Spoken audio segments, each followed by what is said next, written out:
ਉਹ ਜੀਵ ਜਿਹਦੇ ਵਿੱਚ ਕੋਈ ਗੁਣ ਨਹੀਂ ਹੈ, ਉਹ ਜੀਵ ਜੋ ਕਿਸੇ ਵੀ ਕੰਮ ਲਾਇਕ ਨਹੀਂ ਹੈ। ਗੁਣ, ਅਵਗੁਣ, ਨਿਰਗੁਣ।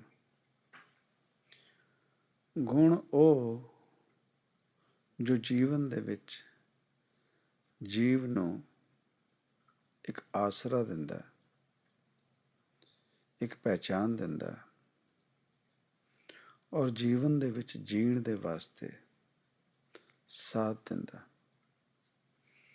ਉਹ ਜੋ ਗੁਣ ਹੈ, ਉਹ ਜਦੋਂ ਆਪਣੇ ਤੇ ਆਪਣੇ ਇਰਦ ਗਿਰਦ ਦੇ ਜੀਵਾਂ ਵਾਸਤੇ ਭਲੇ ਵਾਸਤੇ ਹੁੰਦਾ ਤੇ ਉਹਨੂੰ ਗੁਣ ਕਿਹਾ ਜਾਂਦਾ।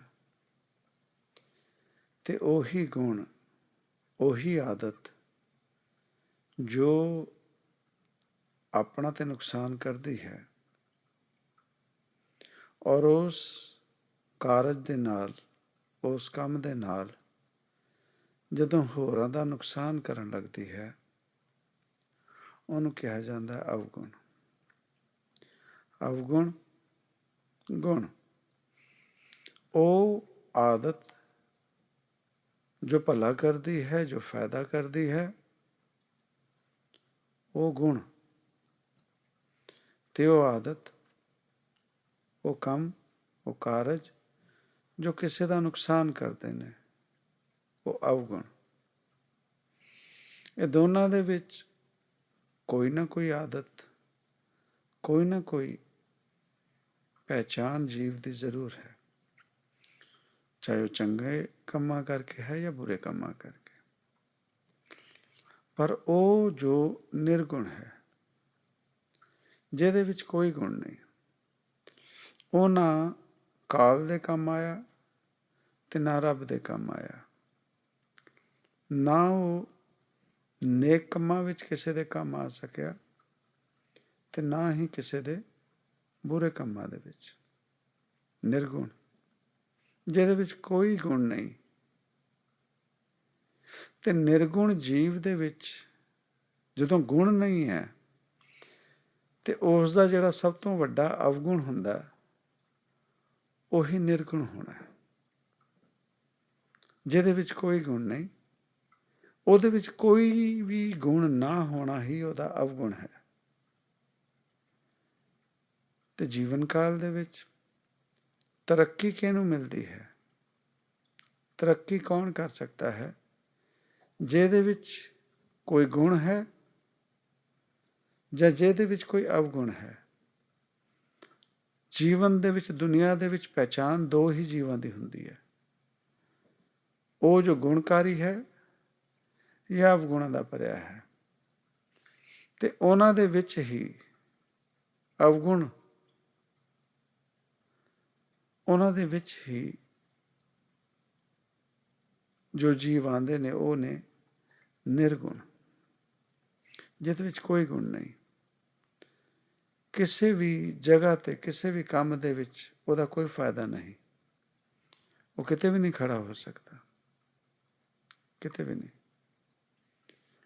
ਤੇ ਉਹੋ ਜਿਹੇ ਜੀਵ ਜਿਨ੍ਹਾਂ ਵਿੱਚ ਕੋਈ ਗੁਣ ਨਹੀਂ, ਉਹਨਾਂ ਦੇ ਵਿੱਚ ਫਿਰ ਗੁਣ ਕਿੱਦਾਂ ਆਵੇ? ਜਾਂ ਇਹ ਕਹਿ ਸਕਦੇ ਨੇ, ਉਹ ਜੀਵ ਜਿਨ੍ਹਾਂ ਦੇ ਵਿੱਚ ਅਵਗੁਣ ਹੈ, ਉਹਨਾਂ ਦੇ ਵਿੱਚ ਗੁਣ ਕਿੱਦਾਂ ਆਵੇ? ਪਹਿਲਾਂ ਤਾਂ ਇਹ ਸਮਝ ਲਈਏ, ਗੁਣ ਦੁਨਿਆਵੀ ਤੌਰ 'ਤੇ ਅਸੀਂ ਉਹ ਆਦਤ ਨੂੰ ਜਿਹਦੇ ਨਾਲ ਜੀਵ ਨੇ ਆਪਣਾ ਜੀਵਨ ਗੁਜ਼ਾਰਨਾ ਔਰ ਉਹਨਾਂ ਆਦਤਾਂ ਦੇ ਜ਼ਰੀਏ ਉਹਨੇ ਆਪਣੇ ਜੀਵਨ ਦੇ ਵਿੱਚ ਕੀ ਉਪਲਬਧੀ ਹਾਸਿਲ ਕੀਤੀ, ਕਿਸ ਪੱਧਰ ਤੱਕ ਪਹੁੰਚਿਆ, ਤੇ ਉਸ ਉਪਲਬਧੀ ਨੂੰ ਹਾਸਿਲ ਕਰਨ ਦੇ ਵਾਸਤੇ ਉਹਨੇ ਕਿਹੋ ਜਿਹੇ ਕੰਮ ਕੀਤੇ, ਉਹੀ ਫੈਸਲਾ ਕਰਦੇ ਨੇ ਉਹ ਗੁਣੀ ਹੈ ਜਾਂ ਅਵਗੁਣੀ ਹੈ। ਇੱਕ ਉਹ ਵੀ ਨੇ ਜੋ ਤ੍ਰੇਤੇ ਦੇ ਵਿੱਚ ਰਾਮ ਚੰਦਰ ਮਹਾਰਾਜ ਜੀ ਬਣ ਕੇ ਆਉਂਦੇ ਨੇ, ਔਰ ਇੱਕ ਉਹ ਵੀ ਨੇ ਜੋ ਰਾਵਣ ਬਣ ਕੇ ਆਉਂਦੇ ਨੇ। ਹੁਣ ਗੁਣ ਦੋਨਾਂ ਦੇ ਵਿੱਚ ਆਪੋ ਆਪਣੇ, ਦੋਨਾਂ ਨੇ ਜੀਵਨ ਦੇ ਵਿੱਚ ਉਪਲਬਧੀ ਹਾਸਿਲ ਕੀਤੀ। ਦੋਨਾਂ ਦਾ ਨਾਮ ਇਸ ਦੁਨੀਆ ਦੇ ਵਿੱਚ ਪ੍ਰਚਲਿਤ ਹੈ, ਦੋਨਾਂ ਦੇ ਨਾਮਾਂ ਨੂੰ ਮਾਨਤਾ ਹੈ।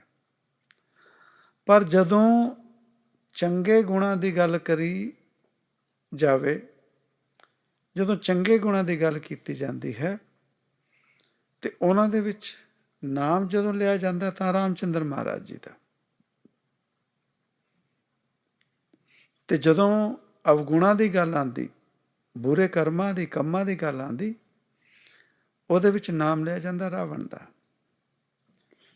ਆਪਣੇ ਆਪ ਦੇ ਵਿੱਚ ਦੋਨੋਂ ਗੁਣਵਾਨ। ਉਸੇ ਤਰੀਕੇ ਨਾਲ ਜਦੋਂ ਹੋਰ ਅਗਾਂਹ ਜਾਂਦੇ ਹਾਂ ਤੇ ਕਲਯੁਗ ਦੇ ਵਿੱਚ ਨਾਨਕ ਪਾਤਸ਼ਾਹ ਦੇ ਘਰੋਂ ਵੀ ਜਦੋਂ ਦਸਮ ਪਾਤਸ਼ਾਹ ਦੀ ਗੱਲ ਆਉਂਦੀ ਹੈ, ਉਹ ਵੀ ਆਪਣੇ ਆਪ ਦੇ ਵਿੱਚ ਪ੍ਰਚਲਿਤ, ਉਹਨਾਂ ਦਾ ਵੀ ਨਾਮ ਇਸ ਧਰਤੀ ਤੇ। ਤੇ ਦੂਜੀ ਤਰਫ ਜੇ ਦੇਖਿਆ ਜਾਵੇ ਔਰੰਗਜ਼ੇਬ, ਉਹ ਵੀ ਇਸ ਧਰਤੀ ਤੇ ਪ੍ਰਚਲਿਤ, ਉਹਦਾ ਵੀ ਨਾਮ ਹੈ। ਪਰ ਕੌਣ ਕਿਸ ਕੰਮਾਂ ਕਰਕੇ ਪ੍ਰਚਲਿਤ ਹੈ, ਇੱਕੋ ਸਮੇਂ ਦੇ ਵਿੱਚ ਆਏ।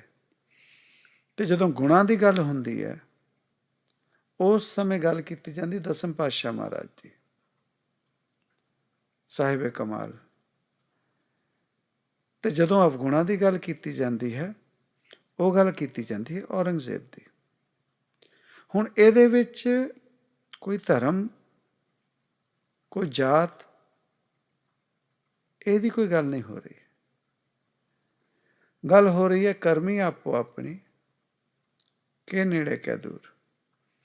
ਉਹ ਜਿਹੜੇ ਕਰਮ ਜੀਵ ਕਮਾਉਂਦਾ ਹੈ, ਉਸ ਕਰਮਾਂ ਦੇ ਕਮਾਉਣ ਦੇ ਨਾਲ ਉਹ ਜੋ ਆਪਣੇ ਜੀਵਨ ਗੁਜ਼ਾਰਦਾ ਹੈ, ਉਹਨਾਂ ਕਰਮਾਂ,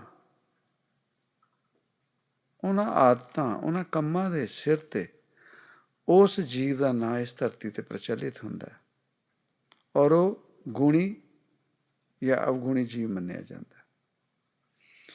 ਹੁਣ ਉਹ ਜੀਵ ਜੋ ਨਿਰਗੁਣ ਹੈ, ਜਿਹਦੇ ਵਿੱਚ ਕੋਈ ਗੁਣ ਨਹੀਂ, ਉਹ ਆਪਣੇ ਜੀਵਨ ਕਾਲ ਦੇ ਵਿੱਚ ਅਸੀਂ ਦੇਖ ਸਕਦੇ ਹਾਂ, ਪਰਿਵਾਰ ਦੇ ਵਿੱਚ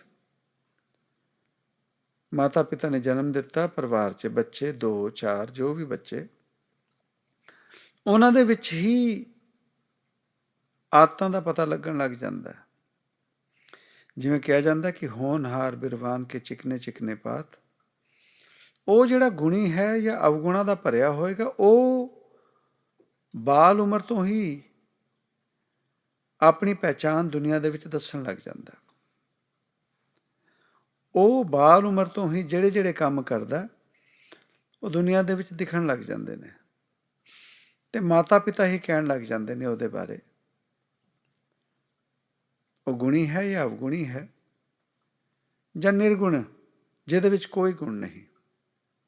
ਨਾ ਉਹ ਜੀਵ ਬੱਚਾ ਪੜ੍ਹਾਈ ਦੇ ਵਿੱਚ ਚੰਗਾ, ਨਾ ਘਰ-ਬਾਰ ਦੇ ਵਿੱਚ ਕੋਈ ਹੱਥ ਵਟਾਵੇ, ਮਾਤਾ ਦਾ ਜਾਂ ਪਿਤਾ ਦਾ ਕੋਈ ਸਾਥ ਨਾ ਦੇ ਸਕੇ, ਕੋਈ ਹੱਥ ਨਾ ਵਟਾਵੇ। ਪਰਿਵਾਰ ਦੇ ਵਿੱਚ ਕੋਈ ਔਕੜ ਆ ਜਾਵੇ, ਕੋਈ ਦਿਨ ਸੁਧ ਹੋਵੇ, ਕਿਸੇ ਸਥਾਨ 'ਤੇ ਜਾਣਾ, ਕਿਸੇ ਨੇ ਕੋਈ ਘਰ ਆਉਣਾ, ਕਿਤੇ ਕੋਈ ਇਕੱਠ ਹੈ ਘਰ ਦੇ ਵਿੱਚ, ਕੋਈ ਭੀੜ ਆ ਗਈ, ਦੁੱਖ ਤਕਲੀਫ ਆ ਗਈ, ਤੇ ਉਹ ਜੋ ਨਿਰਗੁਣ ਹੈ, ਉਹ ਇਹਨਾਂ ਸਾਰਿਆਂ ਸਮਿਆਂ ਦੇ ਵਿੱਚ ਉਹ ਕੁਛ ਵੀ ਨਹੀਂ ਕਰੇਗਾ। ਉਹ ਕੁਛ ਵੀ ਨਹੀਂ ਕਰੇਗਾ। ਕਾਰਨ, ਉਹ ਕੁਛ ਕਰਨ ਲਾਇਕ ਹੀ ਨਹੀਂ। ਕਾਰਨ ਕਿ ਉਹਦੇ ਕੋਲ ਗੁਣ ਹੀ ਨਹੀਂ ਕੋਈ। ਤੇ ਉਹ ਜੋ ਕੁਛ ਨਹੀਂ ਕਰ ਰਿਹਾ, ਨਾ ਉਹ ਖੁਸ਼ੀ ਦੇ ਵਿੱਚ ਸੰਮਿਲਿਤ ਹੋ ਪਾ ਰਿਹਾ, ਨਾ ਉਹ ਦੁੱਖ ਤਕਲੀਫ ਪਰੇਸ਼ਾਨੀ ਦੇ ਵਿੱਚ। ਕਾਰਨ ਉਹਦੇ ਕੋਲ ਕੋਈ ਗੁਣ ਨਹੀਂ, ਲੇਕਿਨ ਉਹਦੇ ਕੋਲ ਇੱਕ ਗੁਣ ਹੈ। ਉਸ ਨਿਰਗੁਣ ਨੂੰ ਅਵਗੁਣ, ਉਹਦਾ ਕੁਛ ਵੀ ਨਾ ਕਰਨਾ, ਕੋਈ ਵੀ ਗੁਣ ਨਾ ਹੋਣਾ, ਉਸ ਜੀਵ ਦਾ ਉਹੀ ਅਵਗੁਣ ਹੈ। ਉਸ ਜੀਵ ਦਾ ਉਹੀ ਅਵਗੁਣ ਹੈ। ਤੇ ਉਸ ਨਿਰਗੁਣ ਜਾਂ ਉਹ ਜੋ ਜੀਵਨ ਦੇ ਵਿੱਚ ਆਪਣੇ ਆਪ ਦੇ ਕਰਮ ਕਮਾ ਰਿਹਾ ਹੈ, ਉਹ ਜੋ ਆਪਣੇ ਆਪ ਦੇ ਵਿੱਚ ਜੀਵ ਨੂੰ ਗੁਣ ਲੱਗੇ, ਪਰ ਇਰਦ ਗਿਰਦ ਵਾਸਤੇ, ਨਾਲ ਦੇ ਜੀਵਾਂ ਵਾਸਤੇ ਉਹ ਅਵਗੁਣ ਹੋਵੇ, ਉਹਦਾ ਤੇ ਫਾਇਦਾ ਹੋ ਹੀ ਜਾਵੇ। ਜਿੱਦਾਂ ਕਈ ਜੀਵ ਹੁੰਦੇ ਨਾ, ਜਿਨ੍ਹਾਂ ਨੇ ਆਪਣਾ ਹੀ ਫਾਇਦਾ ਦੇਖਣਾ ਹੈਗਾ, ਦੂਜੇ ਦਾ ਚਾਹੇ ਜਿੰਨਾ ਮਰਜ਼ੀ ਨੁਕਸਾਨ ਹੋ ਜਾਵੇ। ਉਸ ਜੀਵ ਦਾ ਉਹ ਗੁਣ ਹੈ, ਉਹਨੂੰ ਫਾਇਦਾ ਚੁੱਕਣਾ ਆਉਂਦਾ ਹੈ, ਪਰ ਉਹ ਦੂਜਿਆਂ ਨੂੰ ਜਿੰਨਿਆਂ ਕੁ ਨੂੰ ਢਾਹ ਲਾਈ, ਜਿੰਨਿਆਂ ਕੁ ਨੂੰ ਨੁਕਸਾਨ ਪਹੁੰਚਾਇਆ, ਉਹ ਜੀਵ ਉਹਨੂੰ ਅਵਗੁਣ ਮੰਨਣਗੇ। ਜਿਵੇਂ ਰਾਵਣ, ਜਿਵੇਂ ਔਰੰਗਜ਼ੇਬ,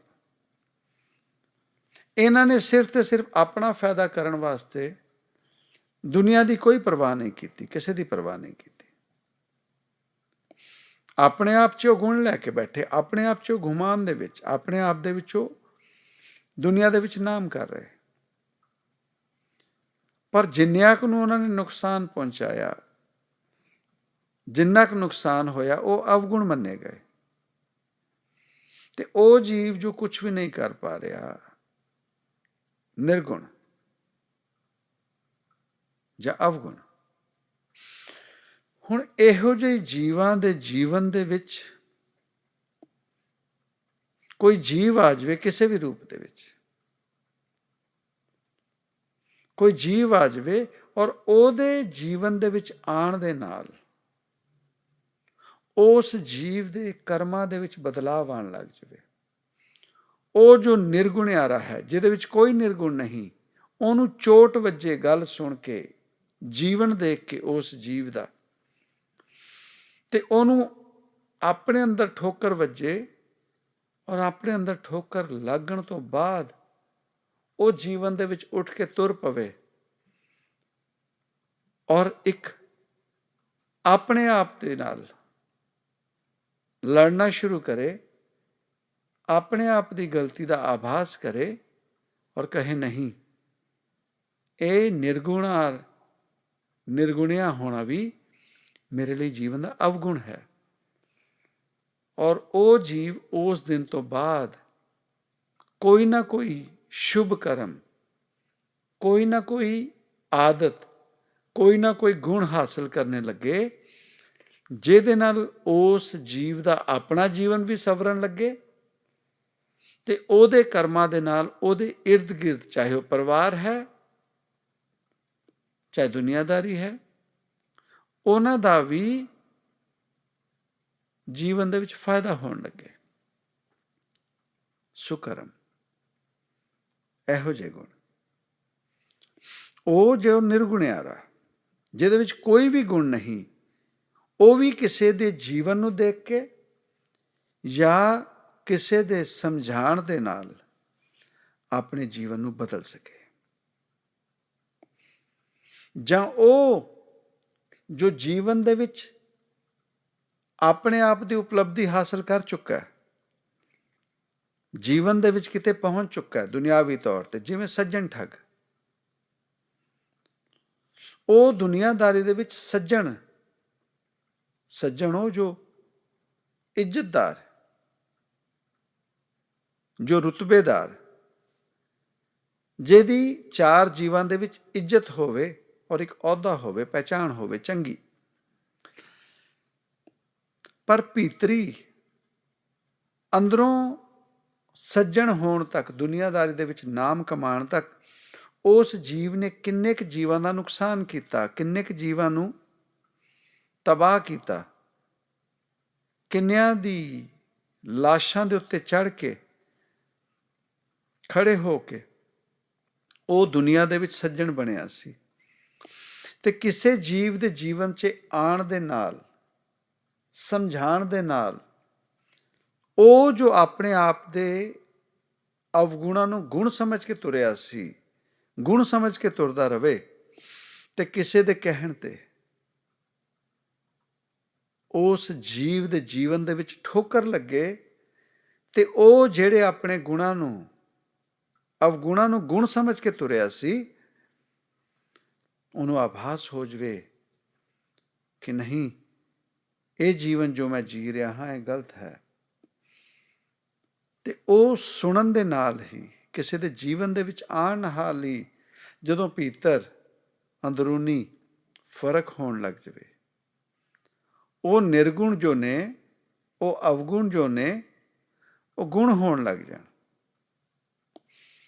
ਤੇ ਜੀਵ ਦੇ ਜੀਵਨ ਦੇ ਵਿੱਚ ਉਹ ਜੋ ਜੀਵ ਹੈ ਉਹ ਹੋਰ ਕੋਈ ਨਹੀਂ। ਉਹ ਚਾਹੇ ਗੁਰੂ ਕਹਿ ਲਓ, ਚਾਹੇ ਸਤਿਗੁਰ ਕਹਿ ਲਓ, ਚਾਹੇ ਰੱਬ ਕਹਿ ਲਓ, ਜਾਂ ਉਹਨੂੰ ਕੋਈ ਨਾਮ ਨਾ ਦਈਏ, ਉਹ ਜੋ ਜੀਵਨ ਦੇ ਵਿੱਚ ਸਾਨੂੰ ਚੋਟ ਮਾਰ ਜਾਵੇ, ਉਹ ਜੋ ਜੀਵਨ ਦੀ ਸੱਚਾਈ ਸਮਝਾ ਜਾਵੇ, ਉਹ ਜੋ ਜੀਵਨ ਦੇ ਵਿੱਚ ਸਾਨੂੰ ਸਾਡੇ ਜੀਵਨ ਦਾ ਮਕਸਦ ਸਮਝਾ ਜਾਵੇ, ਉਹ ਜੋ ਨਾਨਕ ਪਾਤਸ਼ਾਹ ਦੇ ਜੀਵਨ ਦੇ ਵਿੱਚ ਵੀ ਆਉਂਦੇ ਨੇ। ਜਦੋਂ ਮੋਦੀ ਖਾਨ ਨੇ ਉਹ ਜੋ ਉਸ ਕੰਮ ਨੂੰ ਪਸੰਦ ਨਹੀਂ ਕਰਦੇ ਸੀ, ਪਰ ਉਹਨਾਂ ਨੂੰ ਸੇਧ ਨਹੀਂ ਮਿਲ ਰਹੀ ਸੀ, ਤੇ ਕੋਈ ਰੱਬ ਰੂਪ ਉਹਨਾਂ ਦੇ ਕੋਲ ਆ ਕੇ ਜਦੋਂ ਉਹਨਾਂ ਨੂੰ ਸੇਧ ਦੇ ਗਿਆ, 13 ਤੋਲ ਰਹੇ ਸੀਗੇ, ਤੇ ਉਹਨਾਂ ਨੂੰ ਵੀ ਕੋਈ ਜੀਵਨ ਦਾ ਸੱਚਾਈ ਸਮਝਾ ਗਿਆ, ਤੇ ਉਸ ਦਿਨ ਤੋਂ ਉਹ ਜੋ ਨਾਨਕ ਪਾਤਸ਼ਾਹ ਦੇ ਜੀਵਨ 'ਚ ਫਰਕ ਆ ਗਿਆ। ਉਹ ਜਿਹਨੇ ਆਭਾਸ ਕਰਾਤਾ ਕਿ ਤੁਸੀਂ ਇਹ ਮੋਦੀ ਖਾਨੇ ਬੈਠ ਕੇ 13 ਤੋਲਣ ਵਾਲੇ ਨਹੀਂ, ਤੁਸੀਂ ਇਸ ਜੱਗ ਨੂੰ ਤਾਰਨ ਵਾਲੇ ਹੋ। ਕੱਲ ਤਾਰਨ ਗੁਰੂ ਨਾਨਕ ਆਇਆ, ਉਹਨਾਂ ਨੂੰ ਆਭਾਸ ਕਰਾ ਦਿੱਤਾ, ਬਸ ਇੰਨੀ ਕੁ ਗੱਲ ਸੀ। ਹੁਣ ਉਸ ਤੋਂ ਬਾਅਦ ਉਹ ਜੀਵ ਜਿਨ੍ਹਾਂ ਨੇ ਕਿਸੇ ਵੀ ਰੂਪ ਦੇ ਵਿੱਚ ਆਭਾਸ ਕੀਤਾ, ਚਾਹੇ ਉਹ ਨਿਰਗੁਣਿਆਰਾ, ਅਵਗੁਣ, ਜਾਂ ਕੋਈ ਵੀ ਗੁਣ ਜੋ ਉਹਦੇ ਭੀਤਰ ਛੁਪਿਆ ਸੀ, ਉਹਦੀ ਸੱਚਾਈ ਨੂੰ ਦਬਾ ਰਿਹਾ ਸੀ, ਉਹ ਜਿਹਨੇ ਉਸ ਜੀਵ ਤੱਕ ਉਹ ਸੁਨੇਹਾ ਦੇ ਦਿੱਤਾ, ਉਹੀ ਸਤਿਗੁਰ ਹੈ, ਉਹੀ ਰੱਬ ਹੈ। ਤੇ ਉਹਦੇ ਬਾਬਤ ਕਿਹਾ ਗਿਆ, ਸਤਿਗੁਰ ਬਚਨ ਤੁਮਾਰੇ ਨਿਰਗੁਣ ਨਿਸਤਾਰੇ। ਉਹਨਾਂ ਦੇ ਬਚਨਾਂ ਦੇ ਨਾਲ ਹੀ, ਉਹਨਾਂ ਦੇ ਕਹਿਣ ਦੇ ਨਾਲ ਹੀ, ਉਹਨਾਂ ਦੇ ਸਮਝਾਉਣ ਦੇ ਨਾਲ ਹੀ, ਉਹ ਜਿਹੜਾ ਨਿਰਗੁਣ, ਜਿਹਦੇ ਵਿੱਚ ਕੋਈ ਗੁਣ ਨਹੀਂ ਸੀ, ਉਹ ਜੋ ਅਵਗੁਣ, ਅਵਗੁਣਾਂ ਦਾ ਭਰਿਆ ਸੀ, ਉਹਦੇ ਜੀਵਨ ਦੇ ਵਿੱਚ ਬਦਲਾਵ ਆ ਗਿਆ। ਠੇਸ ਲੱਗੀ, ਠੋਕਰ ਵੱਜੀ, ਜਾਂ ਸੁਰਤ ਆ ਗਈ, ਤੇ ਉਸ ਦਿਨ ਤੋਂ, ਉਸ ਸਮੇਂ ਤੋਂ ਬਾਅਦ ਜੀਵ ਦੇ ਜੀਵਨ ਦੇ ਵਿੱਚ ਬਦਲਾਵ ਆਉਣ ਲੱਗ ਗਿਆ। ਉਸ ਦਿਨ ਤੋਂ ਬਾਅਦ, ਉਸ ਸਮੇਂ ਤੋਂ ਬਾਅਦ ਉਸ ਜੀਵ ਦੇ ਜੀਵਨ ਦੇ ਵਿੱਚ ਫਰਕ ਆ ਗਿਆ। ਉਸ ਜੀਵ ਦਾ ਜੀਵਨ ਦੁਨੀਆ ਦੇ ਵਿੱਚ, ਦੁਨੀਆ ਉਹਦੇ ਵਿੱਚ ਬਦਲਾਵ ਦੇਖਣ ਲੱਗੇ। ਆਪ ਤੇ ਆਪਣਾ ਬਦਲਾਵ ਕੀ ਦੇਖਣਾ, ਦੁਨੀਆ ਬਦਲਾਵ ਦੇਖੇ, ਔਰ ਦੁਨੀਆ ਕਹੇ ਹਾਂ ਇਹਦੇ ਵਿੱਚ ਕੋਈ ਫਰਕ ਹੈ। ਕੋਈ ਨਾ ਕੋਈ ਫਰਕ ਤੇ ਦੇਖਿਆ ਹੋਣਾ। ਉਸ ਸਮੇਂ ਨਾਨਕ ਪਾਤਸ਼ਾਹ ਦੇ ਕਹਿਣ ਤੇ ਜੋ ਸੱਜਣ ਠੱਗ ਦੇ ਵਿੱਚ ਫਰਕ ਆਇਆ ਹੋਣਾ, ਕੋਈ ਨਾ ਕੋਈ ਫਰਕ ਤੇ ਦੇਖਿਆ ਹੋਣਾ। ਜੋ ਉਸ ਰੱਬ ਰੂਪ ਨੇ, ਜਿਨ੍ਹਾਂ ਨੇ ਨਾਨਕ ਪਾਤਸ਼ਾਹ ਦੇ ਨਾਲ ਗੱਲ ਕੀਤੀ ਸੀ, ਉਹ ਜਦੋਂ ਮੋਦੀ ਖਾਨਾ ਛੱਡ ਕੇ ਗਏ, ਉਹ ਨਾਨਕ ਪਾਤਸ਼ਾਹ, ਔਰ ਉਹ ਨਾਨਕ ਪਾਤਸ਼ਾਹ ਜਦੋਂ ਵੇਣੀ ਨਦੀ ਤੋਂ ਬਾਅਦ ਸਾਡੇ ਵਰਗੇ ਆਮ ਜੀਆ ਜਨ ਦੇ ਸਮਕਸ਼ ਜਦੋਂ ਆਏ ਹੋਣਗੇ, ਔਰ ਉਸ ਤੋਂ ਬਾਅਦ ਜਦੋਂ ਉਹਨਾਂ ਨੇ 4 ਉਦਾਸੀਆਂ ਕੱਟੀਆਂ, ਲੋਕਾਂ ਨੇ ਉਹਨਾਂ ਦੇ ਵਿੱਚ ਫਰਕ ਦੇਖਿਆ ਸੀ, ਫਰਕ ਦੇਖਿਆ ਸੀ। ਮਹਿਜ਼ ਆਪਣੇ ਭੀਤਰ ਦੀ ਦੁਨੀਆ ਦੇ ਵਿੱਚ ਆਪ ਹੀ ਆਪਣੇ ਆਪ ਦੇ ਮਾਲਕ ਬਣ ਕੇ, ਆਪਣੇ ਆਪ ਦੇ ਜੱਜ ਬਣ ਕੇ ਨਾ ਚੱਲੀਏ, ਜੱਜ ਕਿਸੇ ਹੋਰ ਨੂੰ ਬਣਨ ਦਈਏ। ਔਰ ਉਹ ਜੀਵ ਜੋ ਸਾਨੂੰ ਸਾਡੀ ਕਮੀ ਦਰਸਾਵੇ, ਜਿੱਦ ਦੇ ਵਿੱਚ ਨਹੀਂ, ਢਾਹ ਲਾਉਣ ਦੇ ਵਿੱਚ ਨਹੀਂ, ਛੋਟਾ ਦਰਸਾਉਣ ਦੇ ਵਿੱਚ ਨਹੀਂ, ਜੋ ਭੀਤਰੀ ਸਾਡੇ ਨਾਲ ਸੱਚ ਦੀ ਗੱਲ ਕਰੇ ਕਿ ਦੇਖ ਮੇਰੀ ਤੇਰੇ ਨਾਲ ਕੋਈ ਨਾਰਾਜ਼ਗੀ ਨਹੀਂ, ਲੜਾਈ ਝਗੜਾ ਨਹੀਂ, ਮੈਂ ਤੈਨੂੰ ਨੀਵਾਂ ਨਹੀਂ ਦਿਖਾਉਣਾ ਚਾਹੁੰਦਾ, ਮੈਂ ਸਿਰਫ ਆਭਾਸ ਕਰਾਉਣਾ ਚਾਹੁੰਦਾ ਕਿ ਤੇਰੇ ਵਿੱਚ ਇਹ ਕਮੀ ਹੈ, ਆਪੇ ਧਿਆਨ ਮਾਰ ਕੇ ਦੇਖ ਲੈ ਜੀਵ, ਤੈਨੂੰ ਅਗਰ ਇਹ ਕਮੀ ਲੱਗਦੀ ਹੈ ਤੈਨੂੰ ਸੁਧਾਰ ਲੈ। ਉਹਨਾਂ ਮਹਾਂਪੁਰਸ਼ਾਂ ਨੇ ਜਿਨ੍ਹਾਂ ਨੇ ਜੀਵਨ ਦੇ ਵਿੱਚ ਜੀਵਾਂ ਨੂੰ ਤਾਰਿਆ। ਤਾਰਨਾ ਕੀ ਹੁੰਦਾ? ਤਾਰਨਾ ਹੋਰ ਕੁਛ ਵੀ ਨਹੀਂ, ਉਸ ਜੀਵ ਨੂੰ ਜੀਵਨ ਦੀ ਸੇਧ ਦੇ ਦੇਣੀ, ਤੇ ਉਸ ਸੇਧ ਨੂੰ ਦੇਣ ਤੋਂ ਬਾਅਦ ਉਸ ਜੀਵ ਨੇ ਜੋ ਜੀਵਨ ਦੇ ਵਿੱਚ ਨੇਕ ਕਰਮ ਕੀਤੇ, ਚੰਗੇ ਸ਼ੁਭ ਕਰਮ ਕੀਤੇ, ਉਹਨਾਂ ਕਰਮਾਂ ਦੇ ਨਾਲ ਉਹ ਜੀਵ ਤਰ ਗਿਆ। ਉਹਨਾਂ ਕਰਮਾਂ ਦੇ ਨਾਲ ਉਹ ਜੀਵ ਤਰ ਗਿਆ। ਹੋਰ ਕੋਈ ਮਹਾਂਪੁਰਸ਼ ਆਪ ਕਿਉਂ ਤਾਰਨਗੇ ਕਿਸੇ ਨੂੰ? ਤਰਨਗੇ ਤੇ ਉਹੀ ਜਿਨ੍ਹਾਂ ਨੇ ਉਸ ਸਤਿਗੁਰ ਦੀ ਬਚਨ ਸੁਣੇ, ਉਹਨਾਂ ਮਹਾਂਪੁਰਸ਼ਾਂ ਦੇ ਬਚਨ ਸੁਣੇ ਔਰ ਸੁਣਨ ਤੋਂ ਬਾਅਦ ਜੀਵਨ 'ਚ ਢਾਲ ਲਏ, ਆਪਣੇ ਜੀਵਨ 'ਚ ਪਾ ਲਏ। ਫਰਕ ਉਹਨਾਂ ਦਾ ਹੀ ਤੇ ਹੋਇਆ। ਚਾਹੇ ਕਿਸੇ ਵੀ ਧਰਮ ਦੀ ਗੱਲ ਕਰ ਲਈਏ, ਕਿਸੇ ਵੀ ਮਹਾਂਪੁਰਸ਼ ਦੀ ਗੱਲ ਕਰ ਲਈਏ, ਉਹਨਾਂ ਮਹਾਂਪੁਰਸ਼ਾਂ ਦੇ ਸਮੇਂ ਦੇ ਵਿੱਚ ਉਹਨਾਂ ਨੂੰ ਕਿੰਨਿਆਂ ਕੁ ਨੇ ਪਛਾਣਿਆ, ਕਿੰਨਿਆਂ ਕੁ ਨੇ ਜਾਣਿਆ। ਔਰ ਉਹ ਜਾਣਨ ਔਰ ਪਹਿਚਾਨਣ ਦੇ ਵਿੱਚ ਜਿਨ੍ਹਾਂ ਨੇ ਸਹੀ ਉਹਨਾਂ ਨੂੰ ਪਹਿਚਾਣਿਆ, ਉਹ 2-4 ਹੀ ਸੀਗੇ। ਕਿਸੇ ਵੀ ਮਹਾਂਪੁਰਸ਼ ਦੇ ਜੀਵਨ ਦੇ ਵਿੱਚ ਦੇਖ ਲਈਏ, ਉਹਨਾਂ ਦੇ ਜਾਣ ਤੋਂ ਬਾਅਦ ਜਿਨ੍ਹਾਂ ਨੇ ਉਹਨਾਂ ਨੂੰ, ਉਹਨਾਂ ਦੀਆਂ ਕਹੀਆਂ ਗੱਲਾਂ, ਉਹ ਆਪ ਤੇ ਸਰੀਰ ਵਿੱਚ ਆਉਂਦੇ ਨਹੀਂ ਦੁਬਾਰਾ, ਉਹ ਆਪ ਤੇ ਸਰੀਰ ਵਿੱਚ ਆਉਂਦੇ ਨਹੀਂ। ਉਹ ਜੋ ਜੀਵ ਮਹਾਂਪੁਰਸ਼ ਆਪਣੇ ਸਮੇਂ ਸਿਰ ਸੀਗੇ, ਉਹਨਾਂ ਸਮਿਆਂ ਦੇ ਵਿੱਚ ਉਹਨਾਂ ਨੂੰ ਸੁਣਨ ਵਾਲੇ ਘੱਟ ਸੀਗੇ, ਉਹਨਾਂ ਨੂੰ ਨਿੰਦਣ ਵਾਲੇ ਬਹੁਤੇ ਸੀਗੇ, ਉਹਨਾਂ ਦੀ ਬਦਖਿਲਾਫੀ, ਉਹਨਾਂ ਦੇ ਅਗੇਂਸਟ ਬਹੁਤੇ ਸੀਗੇ, ਜੋ ਵੀ ਕੋਈ ਮਹਾਂਪੁਰਸ਼ ਹੈ। ਪਰ ਉਹ ਆਪਣਾ ਸਰੀਰ ਛੱਡ ਕੇ ਜਾਣ ਤੋਂ ਬਾਅਦ ਜੋ ਬਚਨ, ਜੋ ਆਪਣੀਆਂ ਗੱਲਾਂ ਇਸ ਦੁਨੀਆ ਦੇ ਵਿੱਚ ਛੱਡ ਗਏ, ਉਹ ਵੀ ਬਹੁਤ ਵਡਭਾਗੀ, ਜਿਨ੍ਹਾਂ ਦਾ ਕਿਸੇ ਨੇ ਇਤਿਹਾਸ ਲਿਖ ਲਿਆ, ਜਿਨ੍ਹਾਂ ਦੀਆਂ ਕਹੀਆਂ ਗੱਲਾਂ ਕਿਸੇ ਨੇ ਲਿਖ ਲਈਆਂ, ਸੰਭਾਲ ਲਈਆਂ। ਤੇ ਉਹ ਗੱਲਾਂ ਸੁਣਨ ਤੋਂ ਬਾਅਦ, ਪੜ੍ਹਨ ਤੋਂ ਬਾਅਦ, ਸਮਝਣ ਤੋਂ ਬਾਅਦ ਜੀਵਾਂ ਨੇ ਆਪਣੇ ਜੀਵਨ ਦੇ ਵਿੱਚ ਫਾਇਦਾ ਕੀਤਾ। ਮਹਾਰਾਸ਼ਟਰ ਦੇ ਵਿੱਚ ਉਹ ਫਕੀਰ ਆਏ ਸੀਗੇ, ਸਾਈਂ ਬਾਬਾ ਜਿਨ੍ਹਾਂ ਨੂੰ ਕਹਿੰਦੇ ਨੇ, ਤੇ ਉਹਨਾਂ ਦੇ ਜੀਵਨ ਕਾਲ ਦੇ ਵਿੱਚ 100 ਸਾਲ ਤੋਂ ਪੁਰਾਣਾ ਇਤਿਹਾਸ ਨਹੀਂ, ਉਹਨਾਂ ਦੇ ਜੀਵਨ ਕਾਲ ਦੇ ਵਿੱਚ ਕਿੰਨੇ ਕੁ ਜੀਵ ਸੀਗੇ? ਗਿਣਤੀ ਦੇ 5-7। ਤੇ ਅੱਜ ਉਹ ਸਰੀਰ ਦੇ ਵਿੱਚ ਨਹੀਂ, ਪਰ ਉਹਨਾਂ ਦੇ ਜੋ ਬਚਨ ਨੇ, ਉਹਨਾਂ ਦੀਆਂ ਜੋ ਕਹੀਆਂ ਗੱਲਾਂ ਨੇ, ਉਹ ਜੋ ਜੀਵ ਨੇ ਸੁਣੀ, ਸਮਝੀ, ਜੀਵਨ 'ਚ ਢਾਲੀ, ਉਹਨਾਂ ਦੇ ਭਗਤ ਬਣ ਗਏ। ਸਰੀਰ 'ਚ ਤਾਂ ਕਿਸੇ ਨੇ ਵੀ ਨਹੀਂ ਦੇਖਿਆ। ਹਾਂ, ਇਹ ਗੱਲ ਵੱਖ ਹੈ ਕਿਹੋ ਜਿਹੀ ਸੋਚ ਆਈ ਸਾਨੂੰ, ਅਸੀਂ ਕਿਹੋ ਜਿਹਾ ਰਿਸ਼ਤਾ ਕਿਸੇ ਫਕੀਰ ਨਾਲ ਬਣਾਇਆ। ਉਹ ਰਿਸ਼ਤਾ ਕਿ ਇਹਨਾਂ ਦੇ ਕੋਲ ਜਾਓ ਤੇ ਮੰਨਤ ਪੂਰੀ ਹੋ ਜਾਂਦੀ, ਇਹਨਾਂ ਦੇ ਕੋਲ ਜਾਓ ਤੇ ਸਾਡੇ ਦੁੱਖ ਤਕਲੀਫ ਖਤਮ ਹੋ ਜਾਂਦੇ, ਇਹਨਾਂ ਦੇ ਕੋਲ ਜਾਓ ਤੇ ਸਾਨੂੰ ਪੈਸੇ ਦੀ ਆਮਦਨ ਸ਼ੁਰੂ ਹੋ ਜਾਂਦੀ। ਅੱਜ 100 ਦੇ ਵਿੱਚੋਂ 100 ਜੀਵ ਕਿਸੇ ਵੀ ਧਰਮ ਦੇ ਨਾਲ, ਕਿਸੇ ਵੀ ਗੁਰੂ ਘਰ ਦੇ ਨਾਲ ਜੁੜੇ ਨੇ।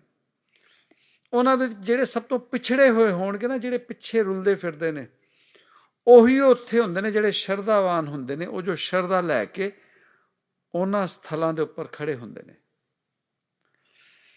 ਬਾਕੀ ਤੇ ਸਿਰਫ ਉਹੀ ਨੇ ਜਿਹੜੇ ਸਿਰਫ ਤੇ ਸਿਰਫ ਪੈਸਾ, ਧੇਲਾ, ਨਾਮ, ਜ਼ਮੀਨ ਜਾਇਦਾਦ, ਇਹਨਾਂ ਚੱਕਰਾਂ ਦੇ ਵਿੱਚ ਜੁੜੇ ਹੁੰਦੇ ਨੇ। ਚਾਹੇ ਕਿਸੇ ਵੀ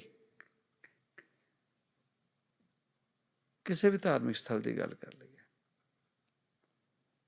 ਸੱਚ ਦੇ ਵਿੱਚ ਉਹ ਜਿਹੜਾ ਪਿਛੜਿਆ ਜਿਹਾ, ਗਰੀਬ ਜਿਹਾ, ਜਿਹੜਾ ਆਇਆਂ ਦੇ ਹਰ ਜੀਵ ਦੇ ਸਾਹਮਣੇ ਝੁਕਣ ਵਾਲਾ, ਹਰ ਜੀਵ ਨੂੰ ਰਿਸਪੈਕਟ ਦੇਣ ਵਾਲਾ, ਨਿਵਾਨ, ਗਰੀਬ, ਸੱਚ ਦੇ ਵਿੱਚ ਤੇ ਉਹ ਰੱਬ ਨੂੰ ਸਮਝੇ ਹੁੰਦੇ ਨੇ। ਸਾਡੇ ਵਰਗੇ ਜੀਵ ਆਪਣੇ ਆਪ ਦੇ ਵਿੱਚ ਗੁਣਵਾਨ ਬਣ ਕੇ ਬੈਠੇ ਹਾਂ। ਮੈਂ ਪੈਸੇ ਵਾਲਾ, ਮੇਰੀ ਇੰਨੀ ਜ਼ਮੀਨ ਜਾਇਦਾਦ, ਮੈਨੂੰ ਗੁਰੂ ਘਰ ਦੇ ਵਿੱਚ ਇੰਨੀ ਕੁ ਇੱਜ਼ਤ ਮਿਲਣੀ ਚਾਹੀਦੀ, ਇੱਜ਼ਤ ਨਹੀਂ ਮਿਲੀ, ਇੱਦਾਂ ਕਰ ਦਾਂਗੇ, ਉੱਦਾਂ ਕਰ ਦਾਂਗੇ। ਅਸੀਂ ਇਹੀ ਕੰਮਾਂ ਵਾਸਤੇ ਤੇ ਗੁਰੂ ਘਰਾਂ 'ਚ ਜਾਂਦੇ ਹਾਂ। ਮੇਰੀ ਇੱਜ਼ਤ ਨਹੀਂ ਹੋਈ, ਮੈਨੂੰ ਪਹਿਲ ਨਹੀਂ ਮਿਲੀ। ਤੇ ਉਹ ਜਿਹੜੇ ਸੱਚ ਉਸ ਗੁਣ ਨੂੰ ਲੈ ਕੇ ਜਾਂਦੇ ਨੇ ਕਿ ਇਸ ਮਹਾਂਪੁਰਸ਼ ਦੇ ਕੋਲੋਂ ਅਸੀਂ ਲੈਣਾ ਕੀ ਹੈ। ਉਹਨਾਂ ਮਹਾਂਪੁਰਸ਼ਾਂ ਕੋਲੋਂ ਅਸੀਂ ਹੋਰ ਕੁਝ ਨਹੀਂ ਲੈਣਾ। ਉਹਨਾਂ ਕੋਲੋਂ ਸਿਰਫ ਤੇ ਸਿਰਫ ਇਹ ਗੱਲ ਸਮਝਣੀ ਹੈ, ਸਤਿਗੁਰ ਬਚਨ ਤੁਮਾਰੇ ਨਿਰਗੁਣ ਨਿਸਤਾਰੇ। ਉਹਨਾਂ ਮਹਾਂਪੁਰਸ਼ਾਂ, ਉਹਨਾਂ ਧਰਮ ਸਥਲਾਂ 'ਤੇ ਜਾ ਕੇ ਉਹਨਾਂ ਦੀਆਂ ਗੱਲਾਂ ਸੁਣ ਕੇ ਸਾਡੇ ਜੀਵਨ ਦੇ ਵਿੱਚ ਜੇ ਚੰਗਿਆਈ ਆ ਗਈ, ਸਾਨੂੰ ਅੰਦਰ ਚੋਟ ਵੱਜੀ ਕਿ ਅਸੀਂ ਜੋ ਜੀਵਨ ਜੀ ਰਹੇ ਹਾਂ ਉਹ ਸੰਪੂਰਨ ਨਹੀਂ ਹੈ, ਉਹ ਸੱਚਾ ਨਹੀਂ ਹੈ, ਉਹ ਝੂਠ ਦਾ ਭਰਿਆ ਹੈ, ਉਹ ਦਿਖਾਵੇ ਦਾ ਭਰਿਆ ਹੈ, ਔਰ ਉਹ ਕੋਈ ਵੀ ਨਹੀਂ, ਜਾਂ ਕਿਤੇ ਰਾਵਣ ਜਾਂ ਕਿਤੇ ਔਰੰਗਜ਼ੇਬ ਵਰਗਾ ਜੀਵਨ ਅਸੀਂ ਬਿਤਾ ਰਹੇ ਹਾਂ। ਆਪਣੇ ਬਾਬਤ ਬੁਰਾਈ ਕੌਣ ਸੁਣਦਾ? ਕੋਈ ਵੀ ਨਹੀਂ ਸੁਣਦਾ। ਆਪਣੇ ਅਵਗੁਣਾਂ ਨੂੰ ਕੋਈ ਕੌਣ ਚਿਤਾਰਦਾ ਜੀਵਨ 'ਚ? ਆਪਣੇ ਆਪ ਨੂੰ ਨੀਵਾ ਕੌਣ ਕਹਿੰਦਾ?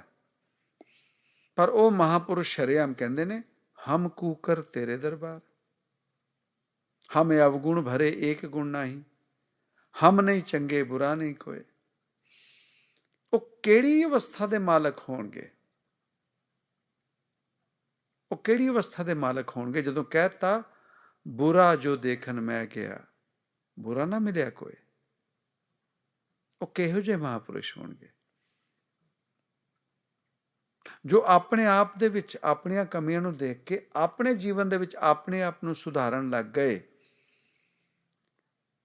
ਉਹ ਕਿਹੋ ਜਿਹੇ ਹੋਣਗੇ ਜਿਨ੍ਹਾਂ ਨੂੰ ਚੋਟ ਵੱਜਦੀ ਹੈ ਬਾਣੀ ਦੀਆਂ ਪੰਕਤੀਆਂ ਸੁਣ ਕੇ, ਜੇ 100 ਚੰਦਾ ਉਗਵੈ ਸੂਰਜ ਚੜੇ ਹਜ਼ਾਰ। ਉਹ ਤੀਜੇ ਗੁਰੂ ਨਾਨਕ ਹੋ ਜਾਂਦੇ ਨੇ, ਗੁਰੂ ਅਮਰਦਾਸ ਪਾਤਸ਼ਾਹ। ਤੇ ਕੀ ਕੀਤਾ ਹੋਏਗਾ? ਉਹਨਾਂ ਨੇ ਆਪਣਾ ਜੀਵਨ ਛੱਡਿਆ, ਆਪਣੇ ਜੀਵਨ ਦੇ ਵਿੱਚੋਂ ਉਹ ਆਦਤਾਂ ਛੱਡੀਆਂ ਜਿਹੜੀਆਂ ਜੀਵਨ ਦੇ ਵਿੱਚੋਂ ਜੀਵਨ ਜੀ ਰਹੇ ਸੀਗੇ। ਤੇ ਉਹ ਉਸ ਉਮਰ ਦੇ ਵਿੱਚ ਜਾ ਕੇ ਆਪਣੇ ਆਪ ਨਾਲ ਕਿੰਨਾ ਕੁ ਲੜੇ ਹੋਣਗੇ ਕਿ ਜੀਵਨ ਗੁਜ਼ਾਰ ਦਿੱਤਾ। ਪਿਛਲੇ ਹਫ਼ਤੇ ਨਹੀਂ, ਉਹ ਫਰੀਦਾਬਾਦ ਦੇ ਸੇਵਕ ਜਿਹੜੇ ਨਿਊ ਜਰਸੀ ਆਏ ਹੋਏ ਨੇ, ਉਹਨਾਂ ਨੇ ਸ਼ਰੇਆਮ ਸੰਗਤ ਦੇ ਸਾਹਮਣੇ ਕਹਿਤਾ ਕਿ ਅੱਜ ਤੱਕ ਦਾ ਮੇਰਾ ਜੀਵਨ ਜੋ ਵੀ ਸੀਗਾ ਬੇਮਾਨੇ ਸੀਗਾ। ਕਿੰਨੀ ਵੱਡੀ ਗੱਲ! ਇਹ ਉਹ ਅਵਸਥਾ ਜੋ ਉਹਨਾਂ ਮਹਾਂਪੁਰਸ਼ਾਂ ਨੇ ਆਭਾਸ ਕਰ ਲਈ ਕਿ ਅੱਜ ਤੱਕ ਦਾ ਜੀਵਨ ਜਿਹੜਾ ਹੈ ਉਹ ਬਿਨਾਂ, ਉਹ ਵਿਅਰਥ ਗਿਆ। ਪਰ ਸਾਡੇ ਵਰਗੇ ਜੀਵਾਂ ਦੇ ਵਿੱਚ ਤੇ ਉਹਨਾਂ ਮਹਾਂਪੁਰਸ਼ਾਂ ਦੇ ਜੀਵਨ ਦੇ ਵਿੱਚ ਫਰਕ ਕੀ ਹੈ? ਉਹਨਾਂ ਨੇ ਆਭਾਸ ਕਰਕੇ ਆਪਣੀਆਂ ਪੁਰਾਣੀਆਂ ਆਦਤਾਂ ਨੂੰ ਛੱਡਿਆ, ਆਪਣੇ ਪੁਰਾਣੇ ਜੀਵਨ ਨੂੰ ਛੱਡਿਆ, ਔਰ ਉਹ ਜੋ ਸਬਕ ਮਿਲਿਆ, ਨਵਾਂ ਸਬਕ, ਪੁਰਾਣੇ ਸਬਕ ਸਾਰੇ ਮੇਟ ਦਿੱਤੇ।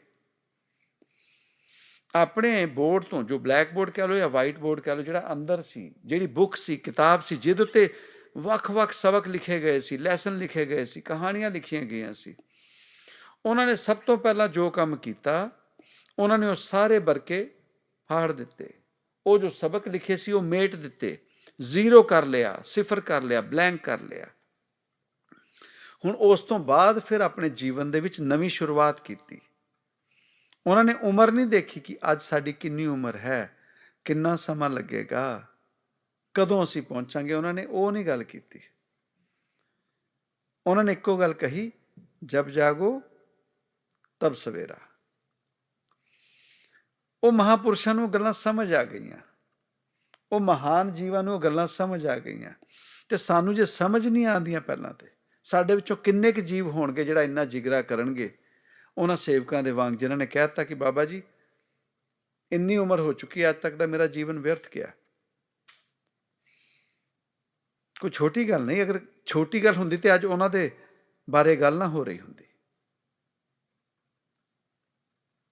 ਪਰ ਉਹਨਾਂ ਦੇ ਕਹਿਣ ਦੇ ਨਾਲ ਹੀ ਗੱਲ ਨਹੀਂ ਬਣਨੀ। ਉਹਨਾਂ ਦੇ ਕਹਿਣ ਤੋਂ ਬਾਅਦ ਉਹਨਾਂ ਦੇ ਜੀਵਨ ਦੇ ਵਿੱਚ ਵੀ ਜਦੋਂ ਫਰਕ ਆਏਗਾ ਤੇ ਜ਼ਰੂਰ ਉਹ ਸਰੀਰ ਛੱਡਣ ਤੋਂ ਪਹਿਲਾਂ ਕਿਤੇ ਨਾ ਕਿਤੇ ਮਹਾਂਪੁਰਸ਼ ਉਹਨਾਂ ਮਹਾਂਪੁਰਸ਼ਾਂ ਦੇ ਵਿੱਚ ਆਪਣਾ ਨਾਮ ਲਿਖਾ ਕੇ ਜਾਣਗੇ।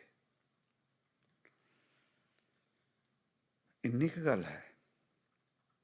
ਉਹੀ ਗੱਲ ਆਉਂਦੀ, ਸਤਿਗੁਰ ਬਚਨ ਤੁਮਾਰੇ ਨਿਰਗੁਣ ਨਿਸਤਾਰੇ। ਇਸ ਤਰੀਕੇ ਨਾਲ ਸਾਡੇ ਵਰਗੇ ਨਿਰਗੁਣ ਜਿਹੜੇ ਹੈਗੇ ਨੇ ਤਰ ਜਾਂਦੇ ਨੇ। ਇਹਦੇ ਵਿੱਚ ਉਹ ਸਾਡੇ ਜੀਵਨ ਦੇ ਵਿੱਚ ਹੋਰ ਕੁਛ ਵੀ ਨਹੀਂ ਕਰਦੇ, ਸਾਨੂੰ ਸੇਧ ਦਿੰਦੇ ਨੇ। ਉਹ ਜਿਹਨੂੰ ਅਸੀਂ ਗੁਰੂ ਕਹਿੰਦੇ ਹਾਂ, ਜੋ ਸਾਡੇ ਜੀਵਨ ਦੇ ਅੰਧੇਰੇ ਤੋਂ, ਜੀਵਨ ਦਾ ਅੰਧੇਰਾ ਮਿਟਾ ਕੇ ਸਾਨੂੰ ਉਜਾਲੇ ਵੱਲ ਲੈ ਜਾਵੇ। ਅਸੀਂ ਕੀ ਕੀਤਾ, ਜਿਹਨੇ ਸਾਨੂੰ ਉਜਾਲਾ ਦੱਸਿਆ ਅਸੀਂ ਉਹਨੂੰ ਹੀ ਰੱਬ ਮੰਨ ਕੇ ਉੱਥੇ ਹੀ ਇਰਦ ਗਿਰਦ ਘੁੰਮ ਕੇ ਉਹਦੇ ਬਣਾਏ ਗਏ ਆਡੰਬਰਾਂ ਦੇ ਵਿੱਚ ਫਸ ਗਏ। ਇੱਕ ਨਵਾਂ ਧਰਮ ਦੇ ਦਿੱਤਾ ਦੁਨੀਆ ਨੂੰ, ਇੱਕ ਨਵਾਂ ਧਰਮ ਗ੍ਰੰਥ ਦੇ ਦਿੱਤਾ, ਕੁਝ ਹੋਰ ਦੇ ਦਿੱਤਾ, ਕੋਈ ਨਵੀਂ ਵਿਧੀ ਦੇ ਦਿੱਤੀ। ਇਹ ਝੂਠ ਹੈ, ਇਹ ਗਲਤ ਹੈ। ਦੁਨੀਆ ਦੇ ਵਿੱਚ ਅੱਜ ਜੋ ਹੋ ਰਿਹਾ, ਉਹ ਜਿਨ੍ਹਾਂ ਨੂੰ ਨਾਨਕ ਪਾਤਸ਼ਾਹ ਦੇ ਨਾਂ ਦਾ ਪ੍ਰਚਾਰ ਕਰਨ ਦੇ ਵਾਸਤੇ ਉਸ ਨਾਨਕ ਪਾਤਸ਼ਾਹ ਦੇ ਘਰੋਂ ਨੌਕਰੀ ਮਿਲੀ, ਉਹ ਆਪ ਹੀ ਨਾਨਕ ਬਣ ਕੇ ਬਹਿ ਗਏ। ਉਹ ਜਿਨ੍ਹਾਂ ਨੂੰ ਕ੍ਰਿਸ਼ਨ ਮਹਾਰਾਜ ਜੀ, ਉਹ ਜਿਨ੍ਹਾਂ ਨੂੰ ਭੋਲੇਨਾਥ ਦੀ, ਉਹ ਜਿਨ੍ਹਾਂ ਨੂੰ ਮੁਹੰਮਦ ਸਾਹਿਬ ਦੇ ਇਸਲਾਮ ਦੇ ਬਾਬਤ ਜਾਂ ਕ੍ਰਿਸਚੈਨਿਟੀ ਦੇ ਬਾਬਤ ਜਿਨ੍ਹਾਂ ਨੂੰ ਪ੍ਰਚਾਰ ਕਰਨ ਨੂੰ ਕਿਹਾ ਗਿਆ ਕਿ ਉਹਦਾ ਵਿਸਥਾਰ ਕਰੋ, ਉਹ ਆਪ ਹੀ ਕ੍ਰਿਸ਼ਨ ਬਣ ਕੇ ਬਹਿ ਗਏ, ਉਹ ਆਪ ਹੀ ਭੋਲੇਨਾਥ ਬਣ ਕੇ ਬਹਿ ਗਏ। ਬਣ ਤੇ ਰਹੇ ਨੇ, ਘੁੰਮ ਰਹੇ ਨੇ ਦੁਨੀਆ ਦੇ ਵਿੱਚ। ਸਾਡੀਆਂ ਨਿਗਾਹਾਂ ਅਸੀਂ ਦੇਖ ਨਹੀਂ ਰਹੇ, ਅਸੀਂ ਉਹਨੇ ਅਡੰਬਰਾਂ 'ਚ ਫਿਰ ਫਸ ਗਏ। ਕੰਮ ਉਹੀ ਨਵੇਂ ਤਰੀਕੇ ਨਾਲ। ਪਰ ਕਬੀਰ ਸਾਹਿਬ ਦੀ ਇਹ ਸੌਖੀ ਜਿਹੀ ਗੱਲ ਸਮਝ ਨਹੀਂ ਆਈ ਸਾਨੂੰ। ਕਹਿੰਦੇ ਕਿ ਗੁਰੂ ਗੋਬਿੰਦ ਤੋਂ ਖੜਾ ਹੈ, ਕਾਕੇ ਲਾਗੋਂ ਪਾ। ਤੇ ਬਲਿਹਾਰੀ ਗੁਰੂ ਆਪਣੇ, ਉਹ ਸੱਚਾ ਗੁਰੂ ਉਹ ਹੈ, ਬਲਿਹਾਰ ਜਾਈਏ ਉਸ ਗੁਰੂ ਤੇ। ਉਹ ਇਹ ਭੇਖਾਂ ਦੇ ਵਿੱਚ ਨਹੀਂ ਹੈਗਾ। ਉਹ ਜਿਹਨੇ ਸਾਨੂੰ ਮਾਰਗ ਦਰਸ਼ਨ ਕਰਤਾ, ਆ ਲਓ ਜੀ, ਜੀਵਨ ਦੀ ਸੇਧ ਦਿੱਤੀ, ਤੂੰ ਇੱਦਾਂ ਕਰ ਰਿਹਾ, ਇਹਨੂੰ ਆਪਣੇ ਜੀਵਨ ਨੂੰ ਸੁਧਾਰ ਕੇ, ਇਹ ਅੰਧੇਰਾ ਤੇਰੇ ਜੀਵਨ ਦਾ, ਇਸ ਕੰਮਾਂ ਦੇ ਨਾਲ ਤੇਰੇ ਜੀਵਨ 'ਚ ਅੰਧੇਰਾ ਹੋਏਗਾ। ਜਿਹਨੇ ਰੋਸ਼ਨੀ ਦਰਸਾਤੀ, ਰੋਸ਼ਨੀ ਦਿਖਾਤੀ, ਉਜਾਲਾ ਦੱਸ ਦਿੱਤਾ, ਬਲਿਹਾਰੀ ਗੁਰੂ ਆਪਣੇ, ਜਿਨ ਗੋਬਿੰਦ ਦਿਓ ਬਤਾਏ। ਜਿਹਨੇ ਕਹਿਤਾ ਉਹ ਦੇਖ, ਉਹ ਸੱਚਾ ਤੇ ਸੁੱਚਾ ਜੀਵਨ ਹੀ, ਜਾ ਉਹ ਜਾ ਕੇ ਅਪਣਾ ਲੈ। ਅਗਰ ਉਹ ਨਹੀਂ ਸਮਝੇ, ਅਗਰ ਉਹ ਕਿਰਿਆ ਨਹੀਂ ਕੀਤੀ, ਤੇ ਉਹ ਸੱਜਣ ਠੱਗ ਉਸ ਸਮੇਂ ਮੱਥਾ ਟੇਕ ਦਿੰਦਾ, ਕਹਿੰਦਾ ਵਾਹ ਬਈ ਵਾਹ, ਬਹੁਤ ਅੱਜ ਤੱਕ ਦਾ ਜੀਵਨ ਸਾਡਾ ਵਿਅਰਥ ਸੀਗਾ, ਆ ਲਓ ਜੀ ਤੁਸੀਂ ਨਵੀਂ ਸੇਧ ਦਿੱਤੀ। ਉਹ ਨਾਨਕ ਪਾਤਸ਼ਾਹ ਦੇ ਜਾਣ ਤੋਂ ਬਾਅਦ ਫਿਰ ਦੁਬਾਰਾ ਉਹੀ ਕੰਮ ਕਰਨ ਲੱਗ ਜਾਂਦਾ, ਫਿਰ ਉਹੀ ਠੱਗੀਆਂ, ਉਹੀ ਕਤਲੇਆਮ ਕਰਦਾ। ਤੇ ਫਿਰ ਸੱਜਣ ਨਾ ਹੁੰਦਾ, ਠੱਗ ਹੀ ਰਹਿ ਜਾਂਦਾ। ਉਹ ਜੋ ਮਹਾਂਪੁਰਸ਼ ਕਿਸੇ ਦੇ ਬਾਣੀ ਦੀਆਂ ਪੰਕਤੀਆਂ ਸੁਣ ਕੇ ਉਹਨਾਂ ਨੇ ਰਿਸ਼ਤੇਦਾਰੀ ਵੀ ਨਹੀਂ ਦੇਖੀ, ਜਾ ਕੇ ਨਤਮਸਤਕ ਹੋ ਗਏ ਔਰ ਉਹਨਾਂ ਕੋਲੋਂ ਉਹ ਲੈ ਲਿਆ ਜਿਹਦੇ ਨਾਲ ਉਹ ਆਪ ਉਹਨਾਂ ਦਾ ਰੂਪ ਹੋ ਗਏ। ਗੱਲ ਆਸਨਾਂ ਦੀ ਗੱਲ, ਗੱਦੀਆਂ ਦੀ ਗੱਲ, ਮੱਥੇ ਟਿਕਾਣ ਦੀ ਨਹੀਂ ਹੈ। ਸੇਧ ਤੇ ਕੋਈ ਬੱਚਾ ਦੇ ਸਕਦਾ ਹੈ। ਇੱਥੇ ਅਮਰੀਕਾ 'ਚ ਮਾਤਾ ਪਿਤਾ ਆਉਂਦੇ ਨਾ, ਕਈ ਵਿਚਾਰੇ ਅਨਪੜ੍ਹ ਨੇ, ਪਿੰਡਾਂ ਤੋਂ ਆ ਗਏ, ਪੜ੍ਹਾਈ ਨਹੀਂ ਹੈ, ਤੇ ਇੱਥੇ ਜੀਣ ਦੀ ਜਾਂਚ ਜਿਹੜੀ ਉਹਨਾਂ ਦੇ ਬੱਚਿਆਂ ਨੇ ਅਗਰ ਦੇ ਦਿੱਤੀ, ਇੱਥੇ ਜੀਣ ਦਾ ਰਸਤਾ ਦਿਖਾਤਾ, ਸਮਝਾ ਦਿੱਤਾ, ਇੱਥੇ ਦੇ ਸਿਸਟਮ ਨੂੰ ਸਮਝਾਤਾ, ਤੇ ਉਹ ਬੱਚਾ ਉਹਨਾਂ ਦਾ ਗੁਰੂ ਨਾ ਹੋਇਆ।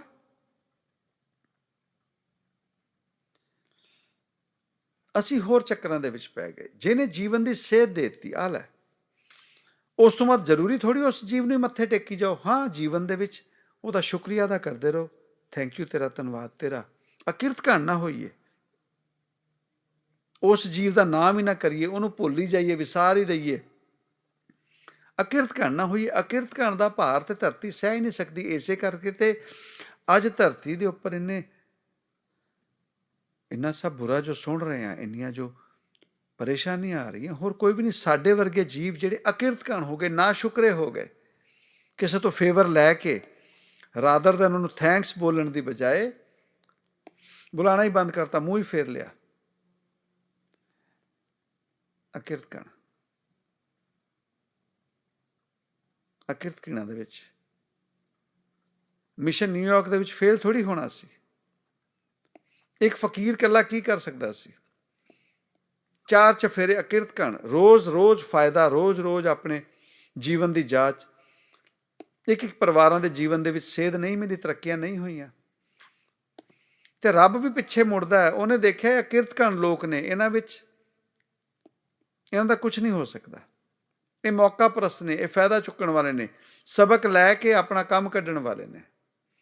ਉਹੀ ਜੋ 100 'ਚੋਂ 100 ਬੰਦਾ ਜਿਹੜਾ ਵੀ ਕਿਸੇ ਧਰਮ ਸਥਲ ਤੇ ਜਾਂਦਾ, ਉਹੀ ਕੰਮਾਂ 'ਚ ਬੈਠਾ ਆਪਣੇ ਕੰਮ ਕਢਵਾਉਣ ਵਾਸਤੇ।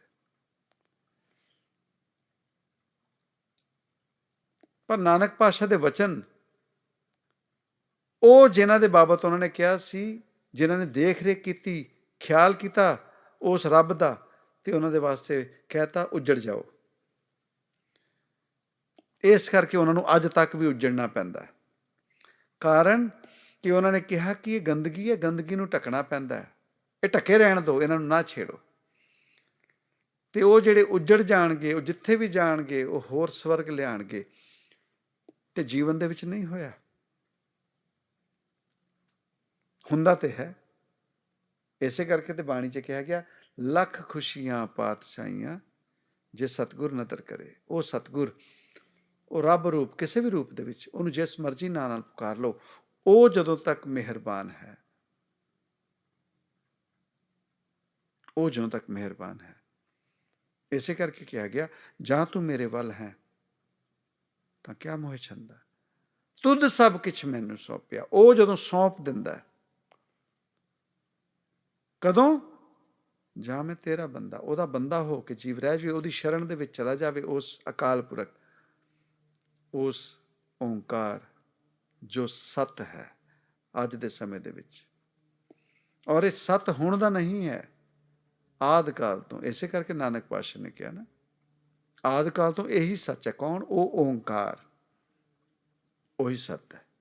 ਆਦਿ ਕਾਲ ਤੋਂ, ਜੁਗਾਂ ਤੋਂ ਜੁਗਾਦ, ਹੈਪੀ ਹੁਣ ਵੀ, ਹੋਰ ਹੋਸੀ। ਕੌਣ ਸੱਚ? ਉਹ ਸੱਚ, ਉਹ ਜੋ ਓਂਕਾਰ ਹੈ, ਉਹ ਜੋ ਰੱਬ ਹੈ, ਉਹੀ ਰੱਬ ਸੱਚਾਈ ਹੈ।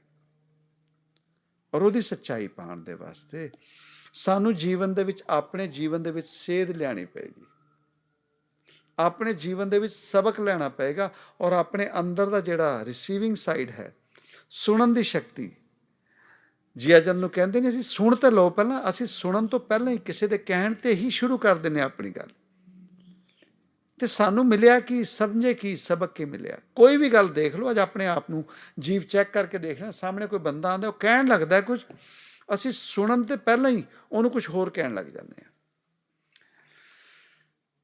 ਤੇ ਜੇ ਸੁਣਨ ਦੀ ਸ਼ਕਤੀ ਨਹੀਂ ਸਾਡੇ ਵਿੱਚ, ਤੇ ਮੰਨਣ ਦੀ ਕਦੋਂ ਆਏਗੀ? ਤੇ ਜੀਵਨ ਦੀ ਸੇਧ ਸਾਨੂੰ ਕਦੋਂ ਮਿਲ ਸਕਦੀ? ਸਾਡੇ ਜੀਵਨ ਦੇ ਵਿੱਚ ਸੇਧ ਕਦੋਂ ਆਏਗੀ? ਤੋ ਇਹਨਾਂ ਪੰਕਤੀਆਂ ਨੂੰ ਸਿੱਟੀਏ ਨਾ, ਜੇ ਸਤਸੰਗ ਦੇ ਵਿੱਚ ਆਈਆਂ, ਸਤਿਗੁਰ ਬਚਨ ਤੁਮਾਰੇ ਨਿਰਗੁਣ ਨਿਸਤਾਰੇ। ਤੇ ਆਪਣੇ ਆਪ ਦੇ ਵਿੱਚ ਪਹਿਲਾਂ ਸਬਕ ਲੈਣੇ ਸ਼ੁਰੂ ਕਰੀਏ, ਆਪਣੇ ਆਪ ਦੇ ਵਿੱਚ ਸਮਝੀਏ, ਅਸੀਂ ਜਿਨ੍ਹਾਂ ਨੂੰ ਗੁਣ ਸਮਝ ਕੇ ਚੱਲੇ ਹਾਂ, ਉਹ ਅਵਗੁਣ ਨੇ ਸਾਡੇ। ਜੇ ਅਸੀਂ ਕੁਝ ਵੀ ਨਹੀਂ ਕਰਦੇ, ਕਈ ਹੁੰਦੇ ਨਾ ਜੀਵ, ਸਾਨੂੰ ਕੀ ਲੈਣਾ ਦੇਣਾ। ਹੁਣ ਨਿਊਯਾਰਕ ਦੇ ਵਿੱਚ ਜੋ ਵੀ ਹੋਇਆ, ਕਈ ਨਹੀਂ ਮੀਸਣੇ ਬਣ ਗਏ, ਸਾਨੂੰ ਕੀ ਲੈਣਾ ਦੇਣਾ, ਆਪਸ ਦੀ ਗੱਲ ਹੈ, ਸਾਨੂੰ ਕੀ। ਉਹ ਨਿਰਗੁਣ ਹੈ, ਉਹ ਨਿਰਗੁਣ ਨੇ, ਜਿਨ੍ਹਾਂ 'ਚ ਕੋਈ ਗੁਣ ਹੀ ਨਹੀਂ, ਕੁਝ ਵੀ ਨਹੀਂ ਕਰ ਸਕਦੇ ਵਿਚਾਰੇ, ਕੁਝ ਵੀ ਨਹੀਂ ਕਰ ਸਕੇ। ਤੇ ਉਹਨਾਂ ਨੂੰ ਆਪਣੇ ਆਪ 'ਚ ਭੁਲੇਖਾ ਹੈ, ਸਾਡੇ ਤੇ ਕੋਈ ਕਰਮ ਨਹੀਂ ਬਣਿਆ, ਕਰਮ ਬਣਿਆ ਉਹ ਅਵਗੁਣਾਂ ਦੇ ਪਰੇ ਨੇ, ਉਹ ਅਵਗੁਣ ਹੈ। ਆਪਣੇ ਆਪਣੇ ਆਪਣੇ ਆਪਣੇ ਭੀਤਰ ਦੇਖਦੇ। ਸੋ ਜੀਵਨ ਕਾਲ ਦੇ ਵਿੱਚ ਆਪਣੇ ਆਪ ਦੇ ਭੀਤਰ ਦੇਖੀਏ, ਔਰ ਰਿਸੀਵਿੰਗ ਸਾਈਡ ਆਪਣਾ ਓਪਨ ਕਰ ਲਈਏ। ਔਰ ਕਿਤੋਂ ਵੀ ਸਬਕ ਮਿਲਦਾ, ਉਹ ਸਬਕ ਹੋਰਾਂ ਨੂੰ ਵੰਡਣ ਤੋਂ ਪਹਿਲਾਂ ਜੀਵਨ ਦੇ ਵਿੱਚ ਆਪਣੇ ਆਪ ਦੇ ਉੱਤੇ ਢਾਲੀਏ। ਖਾਲੀ ਭਾਂਡੇ ਵਾਂਗ ਹਰ ਇੱਕ ਨੂੰ ਸਬਕ ਦੇਣ ਦੀ ਕੋਸ਼ਿਸ਼ ਨਾ ਕਰੀਏ। ਪਹਿਲਾਂ ਆਪਣੇ ਜੀਵਨ 'ਚ ਢਾਲ ਕੇ ਉੱਦਾਂ ਦਾ ਐਗਜ਼ਾਮਪਲ ਬਣ ਜਾਈਏ ਦੁਨੀਆ ਦੇ ਸਾਹਮਣੇ। ਐਸੀ ਕਰਨੀ ਕਰ ਚਲੋ, ਹਮ ਹੱਸੇ ਜਗ ਰੋਏ, ਜਗ ਰੋਏ।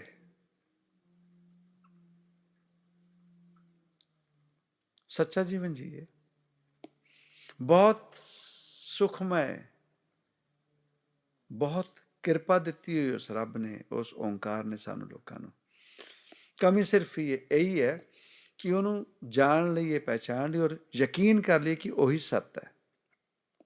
ਔਰ ਆਪਣੇ ਜੀਵਨ ਦੇ ਵਿੱਚ ਆਪ ਬਦਲਾਵ ਲਿਆਈਏ, ਆਪਣੇ ਆਪ ਨੂੰ ਚੇਂਜ ਕਰੀਏ, ਆਪਣੇ ਭੀਤਰ ਸੁਧਾਰ ਲਿਆਈਏ, ਆਪਣੇ ਆਪ 'ਤੇ ਚੋਟਾਂ ਖਾਇਆ ਕਰੀਏ, ਔਰ ਆਪਣੇ ਆਪ ਨੂੰ ਪਛਾਣੀਏ ਕਿ ਅਸੀਂ ਜਿਨ੍ਹਾਂ ਨੂੰ ਸੁਕਰਮ ਗੁਣ ਸਮਝ ਕੇ ਤੁਰੇ ਹਾਂ, ਉਹ ਕਿਤੇ ਦੁਸ਼ਕਰਮ ਤੇ ਨਹੀਂ, ਉਹ ਕਿਤੇ ਅਵਗੁਣ ਤੇ ਨਹੀਂ। ਤੇ ਜੇ ਕਿਤੇ ਆਪਣੇ ਆਪ ਦੇ ਵਿੱਚ ਸਾਨੂੰ ਕਿਸੇ ਨਾਲ ਕੋਈ ਲੈਣਾ ਦੇਣਾ ਨਹੀਂ, ਅਸੀਂ ਤੇ ਆਪਣਾ ਨਾ ਕਿਸੇ ਨੂੰ ਧੋਖਾ ਦਿੰਦੇ ਹਾਂ, ਨਾ ਕੁਝ ਕਰਦੇ ਹਾਂ, ਸਾਨੂੰ ਕੋਈ ਲੈਣਾ ਦੇਣਾ ਨਹੀਂ, ਉਹ ਵੀ ਨਿਰਗੁਣਿਆਰੇ ਨੇ, ਉਹ ਵੀ ਰੱਬ ਦੇ ਘਰ ਦੇ ਦੋਸ਼ੀ ਨੇ, ਉਹ ਵੀ ਅਵਗੁਣ ਨੇ। ਬੜੀ ਕਿਰਪਾ ਜੀਵਨ ਦੇ ਵਿੱਚ ਇੱਕ ਹੋਰ ਸਤਸੰਗ। ਸੋ ਉਸ ਰੱਬ ਦੇ ਘਰ ਜੋਦੜੀ ਹੈ ਕਿ ਜੋ ਵੀ ਜੀਆ ਜੰਤ ਦੇਸ਼ ਵਿਦੇਸ਼ ਤੋਂ ਕਾਨਫਰੰਸ ਕਾਲ ਦੇ ਜ਼ਰੀਏ ਤੇ ਜੋ ਸੰਗਤ ਇੱਥੇ ਪਹੁੰਚੀ ਹੈ ਤੇ ਜੀਵ ਜੋ ਵੀ ਇੱਥੇ ਸਰੀਰ ਰੂਪ 'ਚ ਪਹੁੰਚੇ ਨੇ, ਦਾਤਾ ਜੀ ਉਹਨਾਂ ਦੀ ਵੀ ਹਾਜ਼ਰੀ ਪ੍ਰਵਾਨ ਕਰਨ ਤੇ ਜੋ ਕਾਨਫਰੰਸ ਕਾਲ ਦੇ ਜ਼ਰੀਏ ਜੁੜੇ ਹੋਏ ਨੇ ਦੇਸ਼ ਵਿਦੇਸ਼ ਤੋਂ, ਕੈਨੇਡਾ ਤੋਂ, ਅਮਰੀਕਾ ਦੇ ਵਿੱਚੋਂ ਤੇ ਇੰਡੀਆ ਤੋਂ, ਦਾਤਾ ਜੀ ਉਹਨਾਂ ਦੀ ਵੀ ਹਾਜ਼ਰੀ ਪ੍ਰਵਾਨ ਕਰਨ ਤੇ ਜੋ ਵੀ ਸ਼ੁਭ ਮਨੋਕਾਮਨਾਵਾਂ ਲੈ ਕੇ ਸੰਗਤ ਜੁੜਦੀ ਹੈ ਸ਼ੁਭ ਮਨੋਕਾਮਨਾ ਪੂਰੀਆਂ ਕਰਨ।